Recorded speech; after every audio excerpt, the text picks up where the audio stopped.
बात करते हैं मंडी बहाउद्दीन की, जहां इटली पलट खानदान के 4 साला बच्चे के मुबैना अगवा की कोशिश बहादुर खातून ने नाकाम बना दी और बच्चे को रेस्क्यू 1122 के हवाले कर दिया। मंडी बहाउद्दीन के इलाका स्कूल मोहल्ला में नामालूम शख्स बच्चे को मोटरसाइकिल पर बिठाकर फरार हो रहा था कि राहगीर खातून ने मशकूक जानकर शोर मचा दिया। मुलजिम बच्चे को छोड़कर फरार हो गया। खातून ने उर्दू न्यूज टीवी को बताया कि बच्चे की मुलजिम से अजनबियत महसूस करके मैंने मुलजिम से बच्चे के बारे में पूछा और शोर मचाया, जिस पर मुलजिम बच्चे को छोड़कर फरार हो गया।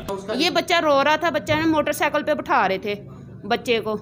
बंदे की ना खौफनाक शक्ल थी। वो कह रहा था मैं लेके जा रहा हूँ इसकी मामा के पास। रेस्क्यू 1122 ने बच्चे को तहवील में ले लिया। स्टेशन कोऑर्डिनेटर सुहेल अहमद ने बताया कि बच्चे के वालिदैन की तलाश के लिए सोशल मीडिया का इस्तेमाल किया। लवाहिकीन के राब्ता करने पर बच्चे को वालदा के हवाले कर दिया। बच्चे की वालदा ने बताया कि हम लाला मूसा से शादी में शिरकत के लिए आए हैं। बच्चे का वालिद इटली में बसिलसिला रोजगार मुकीम है। रेस्क्यू की वजह से हमारा बच्चा मिला। ये हमारे घर मेहमान है। लाला वैसे इटली से आया है पर ये लाला मूसा से मेहमान है।